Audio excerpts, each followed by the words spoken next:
ఒక గురువు, ఒక ఉపదేశి, ఒక కేటగిజం చెప్పే తల్లిదండ్రులు, కేటగిజం చెప్పే టీచర్లు గుర్తుంచుకోండి.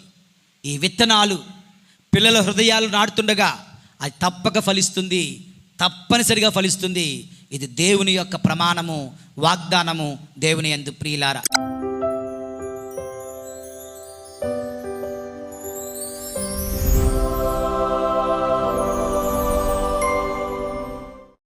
సహోదరి సహోదరులారా, దేవుని ప్రియబిడ్డలారా, మీ అందరికీ దేవుని పవిత్ర నామమున శుభాకాంక్షలు పలుకుతూ ఈనాటి ఈ 15వ సామాన్య ఆదివారపు వాక్య పరిచర్యకు మిమ్ము ప్రేమతో ఆహ్వానిస్తూ ఉన్నాను.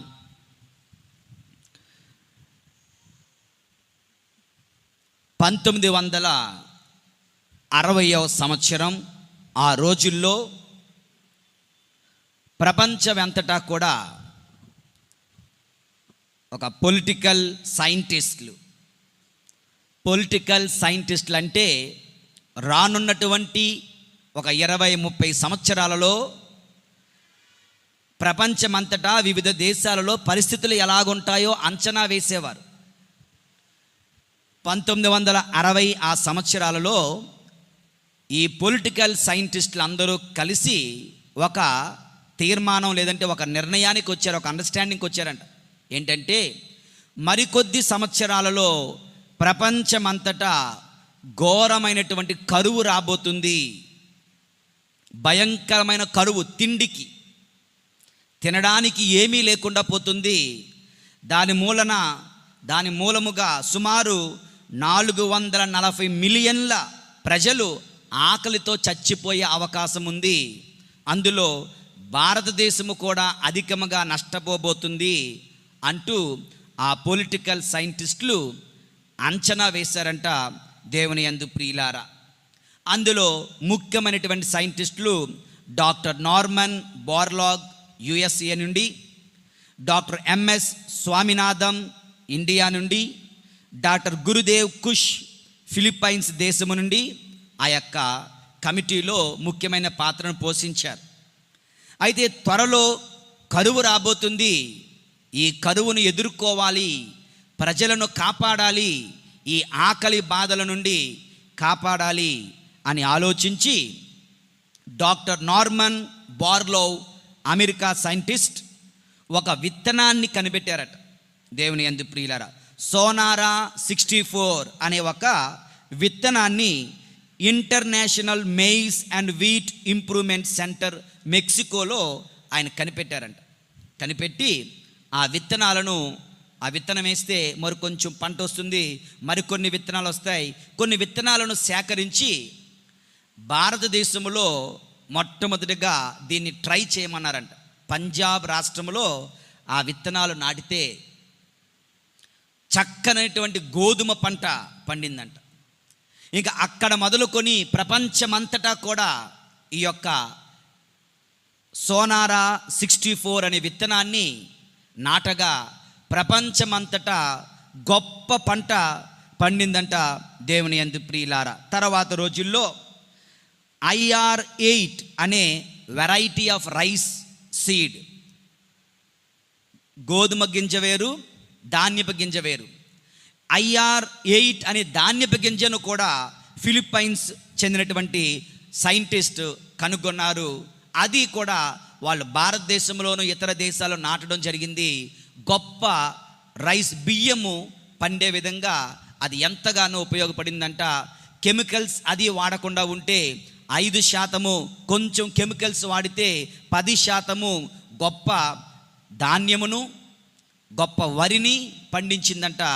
ఈ విధంగా వాళ్ళు వాళ్ళు అనుకున్నటువంటి, సూచించినటువంటి రాబోతున్నటువంటి భయంకరమైన కరువును దాటగలిగారు. ఇప్పుడు భారతదేశము ప్రపంచంలోనే ఒక ముఖ్యమైన దేశాలలో వరిని ఇతర దేశాలకు సప్లై చేయగలిగే గొప్ప దేశాలలో ఒకటిగా రాణిస్తుంది. దేవుని యందు ప్రియమైనటువంటి సహోదరి సహోదరులారా, ఇక్కడ ఏం చెప్తున్నానంటే ఒక్క విత్తనం సోనారా 68 అనే ఒక గోధుమ గింజ,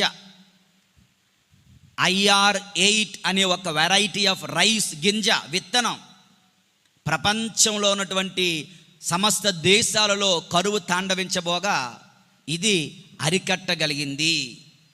ఒక విత్తనానికి ఎంతో శక్తి ఉంటుంది. ఈనాటి శుభవార్తలో విత్తువాడు ఒకడు విత్తనములను వెదజల్లుచుండెను. మనుషులు కనిపెట్టే విత్తనాలకే అంత శక్తి ఉంటే, ఆకలిని కరువుని జయించగలిగితే, సంతృప్తిని ఇవ్వగలిగితే, ఆహారాన్ని ఇవ్వగలిగితే, బలమును ఇవ్వగలిగితే, దేవుని యందు ప్రియమైన సహోదరి సహోదరుడా, దేవుని నోటి నుండి వచ్చి వాక్కు అనే విత్తనం అది ఇంకెంత శక్తివంతమైనదో కదా. అది చేసే మరిన్ని గొప్ప కార్యాలు ఎన్నెన్నో కదా. ఈ విత్తనం గురించి ధ్యానం చేద్దాం. ఈ విత్తనము ఎంత శక్తివంతమైనది, దేవుని వాక్కు అనే విత్తనము ఎంత శక్తివంతమైనది, అది ఏం చేస్తుంది అని ఆలోచించినట్లయితే, దేవుని యందు ప్రియులారా, దేవుని వాక్కు అనే ఈ విత్తనం మొట్టమొదటిగా మన హృదయాలకు, మన జీవితాలకు పశ్చాత్తాపాన్ని కలిగిస్తుంది. ఏం కలిగిస్తుంది? పశ్చాత్తాపాన్ని కలిగిస్తుందంట. దేవుని వాక్కు మన జీవితాలకు పశ్చాత్తాపాన్ని కలిగిస్తుంది. ఇది బహుశా చాలాసార్లు మీరు వినే ఉంటారు, నేను చెప్పే ఉంటాను. పునీత అగస్టిన్ వారు పాపపు జీవితాన్ని జీవిస్తున్నటువంటి రోజులు, ఆయన ఇహలోక చదువులతో, శాస్త్రాలతో, తత్వవేత్తతో గుమికూడుతూ బైబిల్ను, దేవుడిని పక్కన పెట్టేసినటువంటి వ్యక్తి. ఇలా ఈ వ్యక్తి జీవిస్తూ ఉండగా, దేవుని యందు ప్రియులారా, ఒకానొక రోజున ఆయన తన యొక్క గార్డెన్లో, తన యొక్క ఉద్యానవనంలో సేద తీరుతూ ఉన్నాడంట. ఏదో ఆలోచిస్తూ, ఏదో పుస్తకం రాయడానికి ఏదో ఆలోచిస్తూ ఉన్నాడంట. ఆలోచిస్తుండగా అతని హృదయ లోతుల్లో ఒక చిన్న విస్పర్, సన్నని స్వరం, ఎవరో మాట్లాడుతున్నట్లుగా వినిపించిందంట. ఏమని? Go and read, go and read, వెళ్ళి చదువు అని. అదే మాట తరచుగా go and read, go and read అని వినిపిస్తుంటే, ఎక్కడికి వెళ్ళాలి, ఏం చదవాలి అని అతను తెలియడం లేదు. సరే చూస్తాను అంటూ దేవుని యందు ప్రియులారా, ఆయన తన గదిలోనికి, మళ్ళీ ఆఫీస్ గదిలోనికి వచ్చాడు. ఆఫీస్ గదిలో ఆ యొక్క టేబుల్ మీద అనేకమైన పుస్తకాలు ఉన్నాయి. ఫిలాసఫీకి చెందిన పుస్తకాలు, రకరకాల పుస్తకాలు, ఈ లోకానికి చెందిన పుస్తకాలు అన్నీ ఉన్నాయి.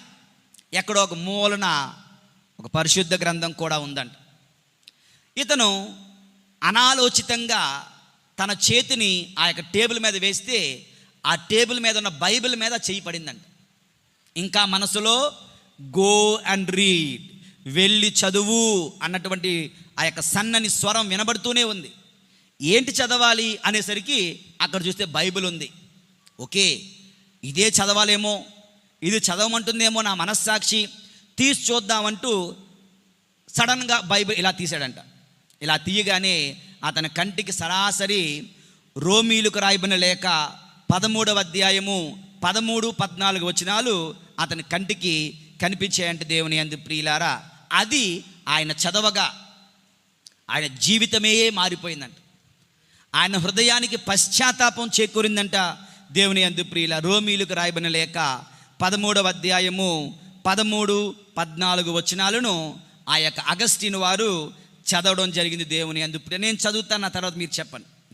వెలుతురులో జీవించు ప్రజలుగా, వెలుతురులో జీవించు ప్రజలుగా, సత్ప్రవర్తన కలిగి ఉందుము, సత్ప్రవర్తన కలిగి ఉందుము. వినోదముతో కూడిన విందులు కాని, వినోదముతో కూడిన విందులు గాని, త్రాగుబోతుతనము గాని, త్రాగుబోతుతనము గాని, భోగ లాలసత్వము గాని, భోగలాలసత్వము గాని, అసభ్య ప్రవర్తన గాని, అసభ్య ప్రవర్తన గాని, పోట్లాటలు గాని, పోట్లాటలు గాని, అసూయ గాని, అసూయ గాని ఉండరాదు. కానీ ప్రభువైన యేసుక్రీస్తును ధరించి, ప్రభువైన యేసుక్రీస్తును ధరించి, మీ శరీరేచ్ఛను తృప్తిపరచుటలో, మీ శరీరేచ్ఛను తృప్తిపరచుటలో మీరు చూపు శ్రద్ధను మానివేయుడు. మీరు చూపు శ్రద్ధను మానివేయుడు. అగస్టిన్ వారి జీవితం ఈ యొక్క వాక్యము ద్వారా ఆయన జీవితం అందులో కనిపించిందంట. అతను చీకటిలో జీవిస్తున్నాడు కనుక దేవుని వాక్యం చెప్తుంది, నువ్వు వెలుతురులోకి రా. అతని లోక పోకడల వెంట వెళ్తున్నాడు. ఈ లోక పోకడలు మానేయి. అతనిలో భోగలాలసత్వం ఉంది, అతనిలో సత్ప్రవర్తన లేదు, అతనిలో అసభ్య ప్రవర్తన, పోట్లాటలు, కొట్లాటలు, అసూయతో నిండిపోయి ఉన్నాడు. అవన్నీ కూడా తన హృదయంలో ఏముందో దేవుని వాక్యము కటాఖండిగా అతనితో మాట్లాడగా, క్రీస్తును ధరించండి అనేసరికి ఇక ఈ యొక్క లోకం విషయంలో మీరు చూపే శ్రద్ధను మానివేయనని చెప్పేసరికి తన జీవితం పూర్తిగా మారిపోయింది. వెంటనే వెళ్ళి ఆయన జ్ఞానస్నానం స్వీకరించడానికి సిద్ధపడ్డాడంట. దేవుని యందు ప్రియులారా, ఆ తర్వాత జరిగిన స్టోరీ మనందరికీ తెలుసు. ఆయన గొప్ప పునీతుడుగా ఆయన దీవించబడ్డాడు. దేవుని యందు ప్రియులారా, పరిశుద్ధ గ్రంథం మారు మనస్సునిస్తుంది. పరిశుద్ధ గ్రంథం పశ్చాత్తాపాన్నిస్తుంది. ఈ రోజున మనం ఎందుకు మారడం లేదు అంటే మన హృదయంలో దేవుని వాక్కు లేదు కనుక. మన జీవితాలు మారకుండా ఉండడానికి కారణం ఏమిటంటే దేవుని వాక్కును మనము పదిలపరుచుకోవటం లేదు కనుక. ఏ హృదయములో అయితే దేవుని వాక్కు విత్తబడుతుందో, అది నెలకొని ఉంటుందో, అది ఫలిస్తుందో, జీవిస్తుందో, దేవుని యందు ప్రియులారా, ఆ హృదయములో, ఆ జీవితములో మార్పును మనం చూస్తాం, మారు మనస్సును మనం చూస్తాం, పశ్చాత్తాపాన్ని మనం చూస్తాం. దేవుని యందు ప్రియులారా, this is the answer. Why am I not changing? నేను ఎందుకు నా జీవితంలో మార్పు లేకుండా ఉన్నాను? ఎందుకంటే దేవుని వాక్కు లేదు కనుక, దేవుని వాక్కు అనే విత్తనము లేదు కనుక.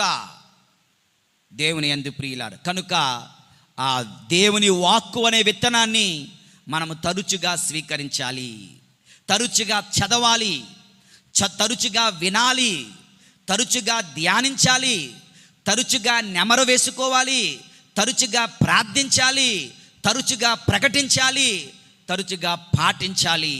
దేవుని యందు ప్రియులారా, దేవుని వాక్కు తెచ్చే గొప్ప అద్భుతాలు మనం చూస్తున్నాం. మొట్టమొదటిది, దేవుని వాక్కు పశ్చాత్తాపాన్ని, మారు మనస్సును కొని వస్తుంది. అది అగస్టిన్ వారి జీవితంలో, మరొక పునీతుని జీవితంలో కూడా మనం చూస్తున్నాం. పునీత శౌరి వారి జీవితంలో, ఇన్యాసి పురి లోయోలాపురి ఇన్యాసి వారు ఈ యొక్క శౌరి వారితో కలిసి జీవించారు. తరచుగా ఒకే ఒక్క మాట అనేవాడంట. మత్తయి సువార్త 26వ అధ్యాయము, మానవుడు లోకమంతటిని సంపాదించి తన ఆత్మను కోల్పోయినా అట్టి వానికి ప్రయోజనమేమి? తన ఆత్మకు బదులుగా మానవుడు ఏమి ఇయ్యగలడు? ఎస్, నువ్వు గొప్ప ధనవంతుడు అవుతావు, గొప్ప ధనవంతుడు అయ్యి చచ్చి నరకానికి పోతావు, ఏంటయ్యా నీకు లాభం? నువ్వు గొప్ప పుస్తకాలు రాస్తావు, గొప్ప పేరు ప్రఖ్యాతులు తెచ్చుకుంటావు, చచ్చిన తర్వాత నరకానికి పోతావు, ఏంటయ్యా నీకు లాభం? నువ్వు గొప్ప వీరుడు అవుతావు, కత్తి పట్టుకుంటావు, యుద్ధాలు చేస్తావు, విజయాలు సాధిస్తావు, చచ్చి నరకానికి వెళ్తావు, ఏంటయ్యా నీకు లాభం? మానవుడు లోకమంతటిని సంపాదించి తన ఆత్మను కోల్పోయినా అట్టి వానికి ప్రయోజనమేమి? తన ఆత్మకు బదులుగా మానవుడు ఏమి ఇయ్యగలడు అని ప్రశ్నించగా, ఒకసారి చెప్తే మారలే, ఒకసారి చెప్తే వినలేదు. అదే వాక్యాన్ని మరలా మరలా మరలా మరలా కొన్ని వందల సార్లు, కొన్ని వేల సార్లు ఈ యొక్క ఇన్యాసి వారు, సెయింట్ ఇగ్నేషియస్ ఆఫ్ లోయోలో ఈ యొక్క ఫ్రాన్సిస్ శౌరి వారికి చెబుతూ ఉండగా, పలుకుతూ ఉండగా, పలుకుతూ ఉండగా, పలుకుతూ ఉండగా ఆ వాక్యము విత్తనముగా తన మదిలో నాటుకుంది. తన జీవితాన్ని ఆయన మార్చుకున్నాడు. గొప్పవాడు కావాలి, పేరు ప్రఖ్యాతులు తెచ్చుకోవాలి, డబ్బు సంపాదించాలనుకున్నవాడు ఆత్మను సంపాదించాలి, నా ఆత్మను కాపాడుకోవాలి, దేవుని సేవ చేయాలి అంటూ భారతదేశానికి వచ్చాడు సువార్తను ప్రకటించడానికి. దేవుని యందు ప్రియులారా, దేవుని వాక్కు అనే విత్తనం పశ్చాత్తాపాన్ని, మారు మనస్సును అందిస్తూ ఉంది. నీ జీవితంలో, నా జీవితంలో ఎందుకు మారు మనస్సు లేదు, ఎందుకు పశ్చాత్తాపం లేదు అంటే ఆ దేవుని వాక్కుకు మనం చోటు ఇవ్వడం లేదు కనుక. Praise the Lord, praise the lord, Praise the Lord. Hallelujah, Hallelujah. Hallelujah, Hallelujah. Hallelujah. Hallelujah. దేవుని యందు ప్రియులారా, ఇక రెండవది, దేవుని వాక్యం ఇంకా ఏం చేస్తుంది? దేవుని వాక్యం దేవుని యందు ప్రియులారా మనకు జీవాన్నిస్తుంది. దేవుని వాక్కు మనకు జీవాన్నిస్తుంది. పునీత పేతురు గారితో ప్రభు అంటున్నారు, పేతురు అందరూ కూడా ప్రభుని విడిచిపెట్టి వెళ్ళిపోతున్నారు. ముఖ్యంగా ఈ యొక్క క్రీస్తు దివ్య శరీర రక్తముల గురించి, దివ్య సత్ప్రసాదం గురించి బోధిస్తున్నప్పుడు, మీరు నా శరీరాన్ని భుజిస్తే తప్ప, నా రక్తాన్ని పానము చేస్తే తప్ప మీలో జీవము ఉండదు అని చెప్పినప్పుడు, ఎవడు ఈయన మాటలు వినగలడు? ఈయన మాటలు కర్ణ కఠోరములు. ఎవడు వినగలడు? ఎవడు విశ్వసించగలడు? మనమేమైనా నరమాంస భక్షకులమా? ఈయన తన శరీరాన్ని మనకు ఆహారంగా ఎలాగిస్తాడు? తన రక్తాన్ని మనకు ఎలాగిస్తాడు? Impossible and it's all nonsense అనుకొని తెలివైన వాళ్ళందరూ ప్రభుని విడిచి వెళ్ళిపోతుంటే ఈ 12 మంది అక్కడ ఉన్నారు. ప్రభు అంటున్నారు, పేతురు, మీరందరూ వెళ్ళిపోతారా? వెళ్ళిపోండి. నేను మాత్రం మాట మార్చను. నా శరీరాన్ని భుజిస్తే తప్ప, నా రక్తమును పానము చేస్తే తప్ప మీలో జీవము ఉండదు, మీకు పరలోక భాగ్యము ఉండదు అని చెప్పేస్తున్నారు. ఆయనకు తెలుసో తెలియదు కానీ పేతురు గారు ఒక చక్కనైన సమాధానం చెప్పాడు. ఏమని చెప్పారు? దేవుని యందు ప్రియులారా, యోహాను శుభవార్త 6వ అధ్యాయము 67, 68 వచనాలు చదవండి. యోహాను శుభవార్త 6వ అధ్యాయం 67, 68 వచనాలు. అప్పుడు యేసు మరి 12 శిష్యులతో మీరును వెళ్ళిపోయేదరా అని అడగగా సీమోను పేతురు అంటున్నాడు, ప్రభు మేము ఎవరి యొద్దకు పోయేదము? ఎవరి కడకు మేము పోయేదము ప్రభువా? నీవు నిత్య జీవపు మాటలు కలవాడవు. మేము విశ్వసించితిమి. దేవుని యందు ప్రియులారా, ఇదే సువార్తలో 11వ అధ్యాయము 42వ వచనములో లాజరు చనిపోగా, శరీరము కుళ్ళిపోగా ఆ రాతిని తొలగించగా ప్రభు అంటున్నారు, లాజరు బయటికి రమ్ము అని ఒక్క మాట పలికేసరికి దేవుని యందు ప్రియులారా, యేసు ప్రభు వాక్కు, దేవుని వాక్కుకున్న శక్తి చూడండి. చనిపోయి కుళ్ళిపోయిన వాడు సైతం జీవాన్ని పొందుకొని ఆయన బయటికి వస్తున్నాడు. దేవుని వాక్కులో జీవము ఉంది.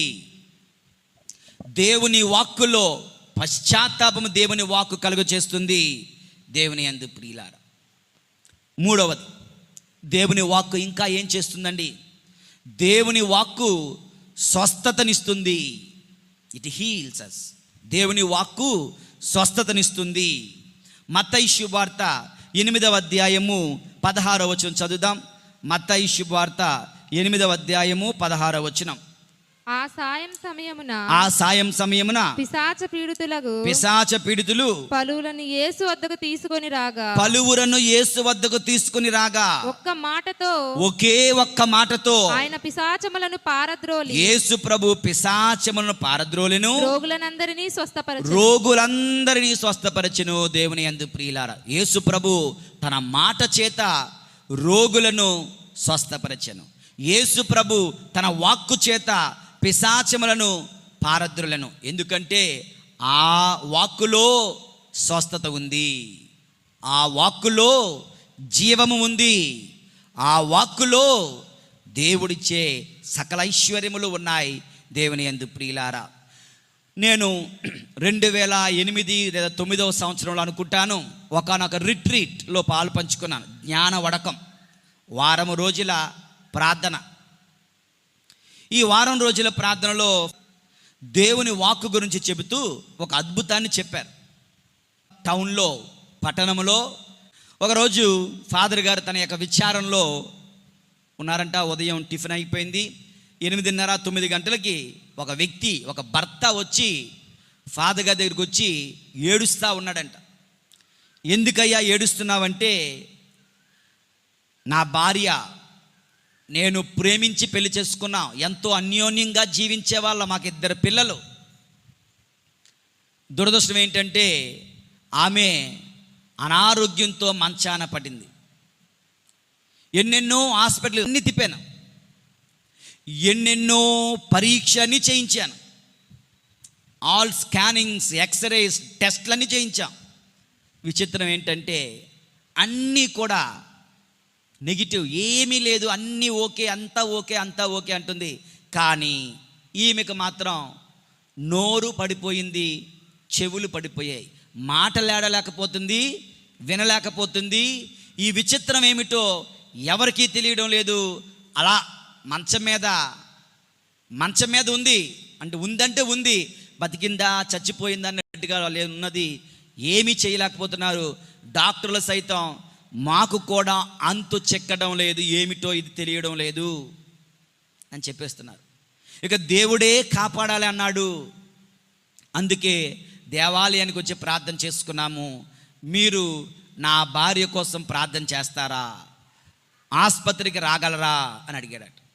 సరే, ఫాదర్ గారికి ఒక టీం ఉంది, ప్రేయర్ టీం. సో వాళ్ళ 10 మందికి కూడా తీసుకొని హాస్పిటల్కి వెళ్ళారంట.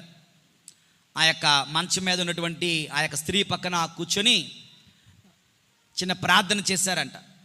ఈ ప్రార్థన చేసినంతకాలం ఆయనకు ఏదో ఒక డిస్టర్బెన్స్గా అనిపించింది. అంటే ఆమె ఒక దుష్టాత్మ చేత పీడించబడుతుంది, ఒక దుష్టాత్మ చేత, ఈవిల్ స్పిరిట్ చేత ఆమె పీడించబడుతుంది. కానీ ఎవరికి తెలియడం లేదు. అది ఎటువంటి దుష్టాత్మ అంటే మూగా చెవిటి దెయ్యం, మూగా చెవిటి దుష్టాత్మ ఆమెను పట్టి పీడిస్తుంది. అది గొంతుకులోను చెవిలోను అడ్డగా ఉందంట. ఫాదర్ గారు ఇది గమనించి వాళ్ళకి చెప్పలేదు, కానీ వాళ్ళకి విరుగుడు ఏంటో చెప్పారు.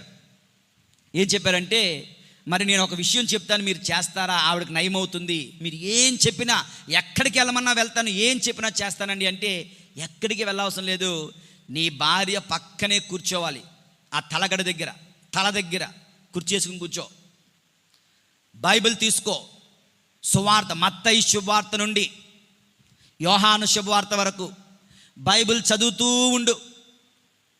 1 గంట సేపు, 2 గంటలు. నువ్వు అలసిపోయావనుకో, నీ తండ్రినో నీ తల్లినో నీ ఎవరో ఒకరిని పిలు, వారిని చదవమను. నువ్వు బయటికి వెళ్తే వెళ్ళు, మళ్ళీ రా. గ్యాప్ లేకుండా 24 గంటలు ఆమె చెవి దగ్గర యేసు ప్రభు జీవితం, సువార్త లేదా బైబిల్ ఎక్కడైనా సరే చదువుతూ ఉండాలి ఆమె చెవి దగ్గర. ఇది నువ్వు చెయ్యగలవా అన్నారట. విచిత్రంగా ఉంటుంది, చెప్తే వింటే చేస్తే కూడా. కానీ మీరు చెప్పారు కనుక ఫాదర్, నేను తప్పకుండా చేస్తాను అని చెప్పి ఫాదర్ గారు వెళ్ళిపోయిన క్షణం నుండి కంటిన్యూస్గా ఎవరో ఒకరు ఆమె మంచం పక్కన కూర్చొని బైబిల్ అక్కడ పెట్టి, ఆమె చెవి దగ్గర బైబిల్ పెట్టి, ఆమె చెవిలోనికి సూటిగా దేవుని వాక్యం వెళ్తున్నట్లుగా చదువుతూ ఉన్నారంట. బైబిల్ చదువుతూ ఉన్నారంట. ఆమెలో కదలికలు లేవు, ఎటువంటి కదలికలు లేని ఆమె, వినిపించని ఆమె, మాట్లాడలేని ఆమె కరెక్ట్గా 24 గంటల తర్వాత, ఒక రోజు తర్వాత ఆమె నెమ్మదిగా వినిపిస్తున్నట్లుగా చూస్తుంది, మాట్లాడడం మొదలుపెట్టింది. డాక్టర్ అని పిలిచారు, వాళ్ళందరూ వచ్చారు. ఏంటి విచిత్రం, ఏంటి అద్భుతం అన్నారు. ఇంతలో ఈయన మళ్ళీ ఫాదర్ గారి దగ్గర బయలుదేరాడు. ఫాదర్ గారండి మీరు రండి అని చెప్పి ఆయన మరలా వచ్చారు. ఈమె చూస్తే ఫాదర్ గారు వచ్చేసరికి ఈమె హాయిగా కూర్చొని ఉందంట, చక్కగా మాట్లాడుతుందంట, చక్కగా అన్నీ వినిపిస్తున్నాయంట. డాక్టర్లు అందరూ కూడా ఆశ్చర్యపోతున్నారంట. ఏంటిది, దీనికి కారణం ఏంటి అంటే, అప్పుడు ఫాదర్ గారు చెప్పారంట, నిన్న ప్రార్థన చేసినప్పుడు ఆమె యొక్క చెవి దగ్గర, గొంతుకు దగ్గర, కంఠములోను ఒక దుష్టాత్మను మేము గమనించాం. దేవుని వాక్యం చదువుతూ ఉండగా అది అక్కడ నిలవలేదు. దేవుని వాక్కు ఎక్కడైతే ప్రకటించబడుతుందో, చదవబడుతుందో, వినిపించబడుతుందో, దుష్టాత్మ అక్కడ నిలవలేదు. కనుక అది గందరగోళానికి గురై ఇక్కడ ఉండలేను అంటూ లేచి వెళ్ళిపోయింది, విడిచి వెళ్ళిపోయింది. ఈమె యొక్క స్వస్థత కలిగింది. దేవుని యందు ప్రియులారా, praise the Lord, praise the Lord, praise the Lord, praise the Lord. ఇది 2008లో ఆ యొక్క రిట్రీట్లో చెప్పినటువంటి సాక్ష్యం నాకు ఇప్పటికీ కూడా గుర్తుంది. చాలామంది చూడండి, కొంతమంది ఇలా దేవుని వాక్యం చెప్పుతూ ఉండగా ప్రసంగం స్టార్ట్ చేస్తే అలా నిద్రపోతూ ఉంటారు. తెలియదు కానీ ఏదో దెయ్యం ఉంది. వాళ్ళని ఎలా కొట్టాలంటే, ఆ రోజుల్లో దెయ్యాలు పట్టిన వాళ్ళని వేపాకులతోని తబా బాధేవారు కదా. నాకు అటువంటి సీన్లు గుర్తొస్తుంటాయి అన్నమాట. అలా కొడితే కానీ దెయ్యం పారిపోదేమోనని. ఓకే, ఇలా దేవుని వాక్యం ప్రసంగించేసరికి అలా నిద్ర చేస్తూ ఉంటుంది, లేదా దిక్కులు చూస్తూ ఉంటారు, మాట్లాడుతూ ఉంటారు, ఏదేదో చేస్తూ ఉంటారు. దేవుని యందు ప్రియమైనటువంటి సహోదరి సహోదరులారా, అటువంటి దుష్టాత్మ నీలో ఉందా? అటువంటి బలహీనత నీలో ఉందా? నిజంగా మనం ఎంత సమయమైనా దేనికైనా ఇస్తాం, కానీ బైబిల్ చదవడానికి మనం ఇవ్వలేం. గమనించండి, సెల్ ఫోన్ ఒక 5 కేజీలు బరువు ఉన్నా మోసుకొని వస్తుంటాం. బైబిల్ ఒక 1/2 కిలో ఉన్నా మొయ్యలేం. మీ హ్యాండ్ బ్యాగ్ ఎంత బరువు ఉన్నా మోసుకొని వస్తాం. మళ్ళీ అందులో మేకప్, ఇక్కడి నుంచి ఇక్కడికే మేకప్ కిట్, టచ్అప్లకి ఉందా తెలియదు, కానీ బైబిల్ మొయ్యడానికి కష్టం. వాటర్ బాటిల్ అంటే రేపు వాటర్ బాటిల్ తెచ్చుకోవడం మానేస్తారా ఏంటి? చెప్తున్నాను, వాటర్ బాటిల్ బరువే, కానీ తెస్తాం. ఎందుకని? నాకు ఆరోగ్యం. బైబిల్ పెద్ద బరువు ఉండదు, కానీ తేలేం. ఎందుకంటే దాని మీద నీకున్న ఇంట్రెస్ట్ ఎంత, విశ్వాసం ఎంత, ప్రేమ ఎంత. దేవుని యందు ప్రియమైన సహోదరి సహోదరులారా, ఏ స్కూల్కైనా ఉట్టు చేతులతో వెళ్తే ఏ స్కూల్లో టీచర్ అయినా లోనికి రాణిస్తారా?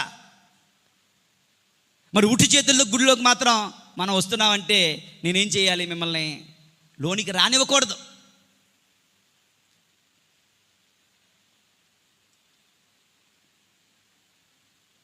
ఈ కాలంలో యువతకు బైబిల్ మొయ్యడం సిగ్గుచేటు. ప్రభు అంటున్నారు, ఈ లోకంలో ఎవరైనా నా నిమిత్తం, నా వాక్య నిమిత్తం సిగ్గుపడినట్లయితే నేను వారి నిమిత్తం పరలోకములో నా తండ్రి సమక్షములో, దేవదూతల సమక్షములో నేను వారిని గురించి సిగ్గుపడతాను. మీరు నన్ను అంగీకరించకపోతే నేను మిమ్మల్ని అంగీకరించను.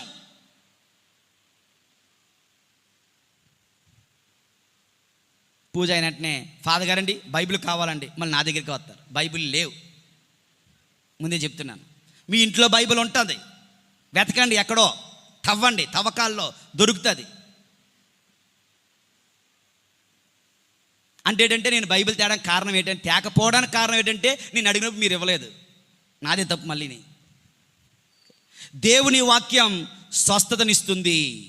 స్వస్థతనిచ్చే దేవుని వాక్యాన్ని ధరించండి, భరించండి, మొయ్యండి, చదవండి, ధ్యానించండి, మనసును పదిలిపరుచుకొనండి. దేవుని యందు ప్రియమైన సహోదరి సహోదరులారా, praise the Lord, praise the Lord, praise the Lord, praise the Lord, praise the Lord. 4వది దేవుని యందు ప్రియులారా, దేవుని వాక్యం, దేవుని వాక్కులో పరలోక సంపదలు దాగి ఉన్నాయి. దేవుని వాక్యములో, ఈ పరిశుద్ధ గ్రంథములో పరలోక సంపదలు దాగి ఉన్నాయి. తండ్రి ప్రేమ దాగి ఉంది, నీ భవిష్యత్తు దాగి ఉంది, నీ వర్తమానం అందులో దాగి ఉంది, అనేక ఆశీర్వాదాలు అందులో దాగి ఉన్నాయి. దేవుని యందు ప్రియులారా, ఒక రోజున ఒక 2 ఫ్రెండ్స్, చిన్ననాటి నుండి LKG friends, UKG friends, elementary, primary, high school, college, engineering కూడా ఫ్రెండ్సే.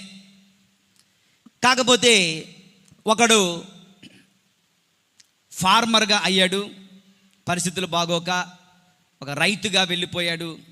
మరొకడు సైంటిస్ట్ అయ్యాడు. ఈ యొక్క పరిస్థితులు బాగోక చదువును మధ్యలోనే ఆపేసినటువంటి ఈ యొక్క స్నేహితుడు, రైతు బిడ్డ, ఇంటికి వెళ్ళి తండ్రితో పాటు వ్యవసాయం చేసుకుంటున్నాడు. తండ్రి చనిపోయాడు. భార్య పిల్లలు, వ్యవసాయం అంటే అంతంత మాత్రంగా ఉంటుంది, చాలా పేదరికాన్ని అనుభవిస్తున్నాడు. అతనికి ఉన్నది ఒక చిన్న అర ఎకరం, పావు ఎకరం భూమి ఉంది, అంతే. ఇతను సైంటిస్ట్గా ఎన్నెన్నో ఉన్నత శిఖరాలు ఎదురోహించి గొప్పవాడు అయిపోయాడు. ఒకరోజు తన బెస్ట్ ఫ్రెండ్ని కలవాలనుకున్నాడు.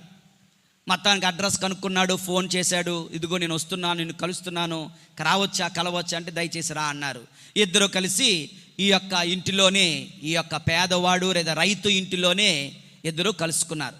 హాయిగా మాట్లాడుకున్నారు, ఎన్నెన్నో ముచ్చట్లు చెప్పుకున్నారు చిన్ననాటి నుండి. ఇక వీళ్ళ కష్టాలు కూడా చెప్పుకుంటున్నాడు. నా యొక్క తండ్రి చనిపోయాడు, తల్లి చనిపోయింది, నా భార్య ఇలాగుంది, నాకు ఎంతమంది పిల్లలు, నాకు ఉద్యోగం లేదు, నాకు ఈ వ్యవసాయం అచ్చి రావడం లేదు, వ్యవసాయం చేయలేకపోతున్నాను, ఏమీ పండడం లేదు, నాకు ఉన్నదంటూ ఏమీ లేదు, ఒక చిన్న పొలం తప్ప అన్నాడు. సరే ఒకసారి నాకు ఆ పొలాన్ని చూపిస్తావా అంటున్నాడు ఈ సైంటిస్ట్. సరే పద వెళ్దాం అన్నాడు. ఇద్దరు కలిసి ఆ పొలానికి వెళ్ళారు.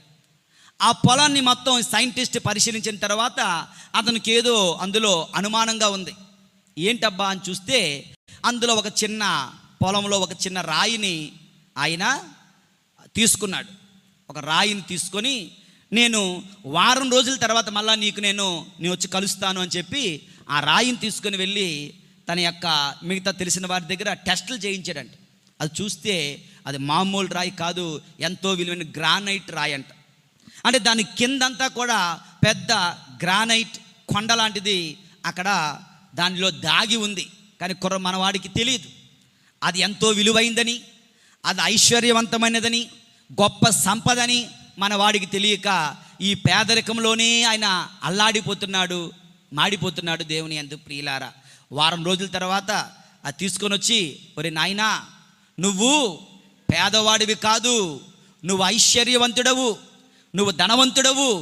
దురదృష్టం ఏంటంటే నీ దగ్గర ఏముందో, నీ విలువ ఏమిటో, నీ సంపద ఏమిటో, నీ ఐశ్వర్యం ఏమిటో, నీ ఆస్తి ఏమిటో నువ్వు తెలుసుకోకుండా ఉన్నావు. నేను చెప్తున్నాను, తెలుసుకో. ఇది గొప్ప విలువ కలిగినటువంటి గ్రానైట్ పడినటువంటి గొప్ప నేల, గొప్ప భూమి. నువ్వు కోటీశ్వరుడు అవుతున్నావు, ఇంకేమీ కాదు. ఇక చాలు అజ్ఞానిగా బ్రతికి ఇదిగో ఈ సంపదను అనుభవించు, హాయిగా జీవించు అని చెప్పాడంట. దేవుని యందు ప్రియులారా, ఆ రైతు వలె, ఆ స్నేహితుని వలె మన దగ్గర కూడా పరలోక సంపద అయినటువంటి, శాశ్వతమైన సంపద అయినటువంటి పరిశుద్ధ గ్రంథం, దేవుని వాక్కు, దేవుని యొక్క శక్తి మన చేతుల్లో ఉన్న మన జీవితాల్లో మాత్రం ఆ యొక్క రచ్చర్ లైఫ్స్, బలహీనమైన బ్రతుకులే, దౌర్భాగ్యమైన బ్రతుకులే మనం బతుకుతున్నాం. ఎందుకంటే ఈ పొలములో ఉన్నటువంటి విలువ, ఈ పొలములో దాగి ఉన్న ఐశ్వర్యం, ఈ పొలములో దాగి ఉన్న శక్తిని మనం కనుగొనకుండా జీవిస్తూ ఉన్నాం. కనుక this is the time to know that the power of the word of God. దీని ఐశ్వర్యం ఎంత గొప్పదో, ఇది ఎంత సంపద కలిగి ఉన్నదో, ఈ పరలోక సంపదను గుర్తించమని, ప్రేమించమని, ఆస్వాదించమని, వినియోగించమని, దేవుని బిడ్డగా, శక్తివంతమైన దేవుని బిడ్డగా జీవించమని ఈనాడు ఈ వాక్యము ద్వారా ప్రభు మనకు తెలియచేస్తూ ఉన్నారు. దేవుని యందు ప్రియమైనటువంటి సహోదరి సహోదరులారా, మనం 4 అంశాలు మనం ధ్యానించాం. దేవుని వాక్కు పశ్చాత్తాపాన్ని, మారు మనస్సును కలిగిస్తుంది. దేవుని వాక్కు జీవమును ఇస్తుంది. దేవుని వాక్కు స్వస్థతను ఇస్తుంది. దేవుని వాక్కు పరలోక సంపదగా ఉంటుంది. ఆ పరలోక సంపద వినియోగించుకొని మనం జీవించాలి. ఇన్ని విషయాలు ఇంకా చాలా ఉన్నప్పుడు ఈ విషయాలు తెలిసిన మనం ప్రాక్టికల్గా ఏం చేద్దాం? ప్రాక్టికల్గా మన వ్యక్తిగత జీవితంలో నీవు నేను చేయాల్సిన పనులు ఏంటంటే, we all must possess a personal Bible. ప్రతి ఒక్కరికి పర్సనల్, ఈ రోజుల్లో మనందరిని దేవుడు ఎంతగా దీవించాడంటే ఎవ్రీథింగ్ వెరీ వెరీ పర్సనల్. ఒకప్పుడు ఒక 30 సంవత్సరాల క్రితం ఒక సబ్బే అందరూ రాసేవారు కదా. ఒక సబ్బు ఉంటే అందరూ అదే సబ్బు రాసేవారు. ఒక్కొక్క రోజుల్లో ఒక బ్రషే ఇంట్లో వాళ్ళందరూ తోమేవారు. It's not a joke. ఆ రోజుల్లో బ్రష్లు అంతగా ఉండేది కాదు. ఇప్పుడు స్టైల్ వచ్చేసింది మనకి. ఇప్పుడు మనకి స్టైల్ వచ్చేసింది. ఒకే సోప్ అందరూ రాసుకునేవారు. ఇప్పుడు ఎవడి సోపు వాడిదే. ఒక్కొక్కరిది ఒక్కొక్క రకమైన సోపు. దాని పేరుని బట్టి వాడి స్టేటస్. ఓకే, ఎవడన్నా లైఫ్ బాయ్ వాడేవాడు ఉన్నాడా? పెద్దగా ఉండరు. అందరూ కూడా పెద్ద పెద్ద సబ్బులే. ఒక్కొక్క సబ్బు 50 రూపాయలు, 100 రూపాయలు, 200 రూపాయలు, ఇంకా వెళ్ళిపోతున్నారు. ఓకే, పర్సనల్ సోప్ ఉంది, పర్సనల్ బ్రష్ ఉంది, పర్సనల్ టంగ్ క్లీనర్ ఉంది, పర్సనల్ టూత్పేస్ట్. ఒక పేస్ట్ ఉంటే అందరూ పెట్టుకునే రోజులు పోయాయి. ఒకడొక్కడికి ఒక్కొక్క రకమైన పేస్ట్లు. Okay, very good. ఒకప్పుడు ల్యాండ్లైన్ ఫోన్ ఉన్నప్పుడు ఎలా ఉండేది? అందరికీ ఒకటే ఫోను. ఇప్పుడు చాట్లు వచ్చేసాయి, ఇంత తుపాకీలు వచ్చేసాయి. మనిషికి ఒకటా, రెండేనా, 3, 4 కూడా ఉన్నాయి. మనిషికి పర్సనల్ ఫోన్స్ వస్తున్నాయి, పర్సనల్ సోపులు ఉన్నాయి, ఇంకేమున్నాయి, పర్సనల్ వెహికల్స్. మన ఇంట్లో చాలామంది గృహాలలో ఇంట్లో ఉన్న వాళ్ళు 3, బళ్ళు మాత్రం 4, కారుతో కలిపి, సైకిల్తో కలిపితే ఇంకా 5, 6 ఉంటాయి. దేవుడు మన అంతగా దీవించాడు. Let us be happy. Praise the Lord, praise the Lord. చెప్పండి, praise the Lord, praise the Lord. మీ బళ్ళి మీద దిష్టి పెట్టడం లేదు, మీ కంగారు పడకండి. దేవుడు అంతగా దీవించిన మనం బైబిల్ మాత్రం అందరికీ ఒకటే, అమ్మ నువ్వు పట్టుకుని వెళ్ళు, నేను మాత్రం ఊపుకొని వస్తాను చేతులు. Personal Bible, so love letter from God. దేవుడు మనకు రాసినటువంటి ఒక ప్రేమలేఖ. దేవుని యందు ప్రియులారా, సువార్త క్రీస్తు ప్రభుని కంఠమంట, క్రీస్తు ప్రభుని స్వరపేటిక ఈ పరిశుద్ధ గ్రంథం. కనుక ఇది nothing but Jesus Christ. You carry the Bible, you are carrying Jesus Christ. Anthony వారు యేసు ప్రభుని ఎత్తుకున్నారు, జోసెఫ్ గారు యేసు ప్రభుని ఎత్తుకున్నారు, క్రిస్టోఫర్ గారు యేసు ప్రభుని ఎత్తుకున్నారు. అరే నువ్వు కూడా యేసు ప్రభుని ఎత్తుకోవచ్చు, బైబిల్ని ఎత్తుకుంటే, బైబిల్ను పట్టుకుంటే. బైబిల్ని ఎత్తుకునేవాడు, బైబిల్ను పట్టుకునేవాడు యేసు ప్రభుని ఎత్తుకున్నవాడే. బైబిల్ని ముద్దాడినవాడు యేసు ప్రభుని ముద్దాడినవాడే. Why can't you have it? One personal one.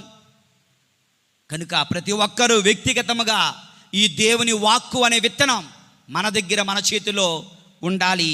దేవుని యందు ప్రియులారా, ఉన్న తర్వాత కవర్ కొంటాం, కవర్ కొన్న తర్వాత పేరు రాస్తాం, పేరు రాసిన తర్వాత మూలం దాస్తాం. ఒకరోజు ఒక ఫాదర్ గారు ఒక ఇంటికి వెళ్ళారంట. ప్రార్థన చేద్దాం రా అమ్మ అన్నారు. వచ్చారు, అమ్మ చిన్న బైబిల్ కూడా చదువుతాను, బైబిల్ తీసుకురా అమ్మ అంటే బైబిల్ వద్దండి అన్నది. లేదా ఉన్నదండి, మరి తీసుకురా. అది ఎక్కడో ఉందండి, వెతకాలండి. పర్వాలేదు వెతుకుని, ఈ రోజన్నా ఎత్తుకుని, నేను వచ్చాను కదా ఇల్లు వెతికిరా అన్నారు. కష్టపడి మొత్తానికి తీసుకొని వచ్చింది. దుమ్ము దులిపింది అనమాట. దులిపి ఇలా జిప్ ఓపెన్ చేసి తీసేసరికి దాని ఏంటో డబ్బులే, రకరకాల డబ్బులు, 100 రూపాయలు, 200, 500, ఓహో ఉన్నాయి. అమ్మా ఈ డబ్బులన్నీ కూడా దేవునికి చందా? అయ్యయ్యో బలంటోలే, అయ్యే చందా కాదు. ఏంటమ్మా అంటే, మా ఇంట్లో మా ఆయన త్రాగుబోతు, నా కొడుకు తిరుగుబోతు. నేను ఎక్కడ డబ్బులు పెట్టినా పోపుల డబ్బాల్లో పెడతాను, తీసేస్తారు. పంచదార డబ్బాలో పెడతాను, తీసేస్తారు. మంచం కింద, తలగడ కింద ఎక్కడ పెట్టినా తీసేస్తారు. ఆలోచించి నా భర్త, నా పిల్లలు ముట్టుకోని స్థలం ఏదైనా నా ఇంట్లో ఉందా అని ఆలోచించగా నాకు జ్ఞానోదయం కలిగింది. ఏంటంటే ఈ బైబిల్నే ఎవడో ముట్టుకోడు, కనుక ఆ బైబిల్లో డబ్బులు దాయడం మొదలుపెట్టాను. సేఫ్గా ఉన్నాయి, ఎవడో ముట్టుకోవడం లేదు అని చెప్పిందంట. ఓకే, ఎంత దౌర్భాగ్యమైనటువంటి స్థితి. సమ్టైమ్స్ దేవుని యందు ప్రియులారా, ఇది అతిశయోక్తి ఏమో, sometimes it is true also. మన జీవితాల్లో కూడా మనం భద్రంగా బైబిల్ కొనుక్కుంటాం, చెప్పాము కనుక. దూకుడు హృదయం, ఈరోజు ఫాదర్ గారు చెప్పారు, రేపు కొనేస్తాను, అయిపోయింది. చదివింది ఏదో అక్కడ ఉండడం. కొన్నాము, పేరు రాసుకున్నాము, బైబిల్ కవర్ కొనేసుకున్నాము, భద్రంగా పెట్టేశాము, మర్చిపోయాము. అలా కాకుండా దేవుని యందు ప్రియమైనటువంటి సహోదరి సహోదరులారా, ఈ పరిశుద్ధ గ్రంథం స్వస్థతనిస్తుంది కనుక, మారు మనస్సునిస్తుంది కనుక, జీవాన్ని ఇస్తుంది కనుక, పరలోక సంపదలకు అందులో ఉన్నాయి కనుక, అది కలకాలము నిలుస్తుంది కనుక, నీ దేవుని వాక్కు నీ పాదములకు దీపము కనుక, అది తేనె కంటే తీయనైనది కనుక, దేవుని వాక్కును మనము పదిలపరుచుకుందాం, తరచుగా ధ్యానిద్దాం, తరచుగా చదువుదాం. రోజుకి 1 పేజీ అయినా, రోజుకి ఒక 10 లైన్లు అయినా. అంత బిజీ ఇక్కడ ఎవడు లేడు ఇక్కడ. కనుక బైబిల్ గ్రంథాన్ని చదవడానికి, నేను ఫోన్లో చదువుకుంటానండి, వద్దు, ఫోన్లో చదవద్దు. ఓకే, బైబిల్లోనే చదువుదాం, బైబిల్ని వినియోగించి చదువుదాం.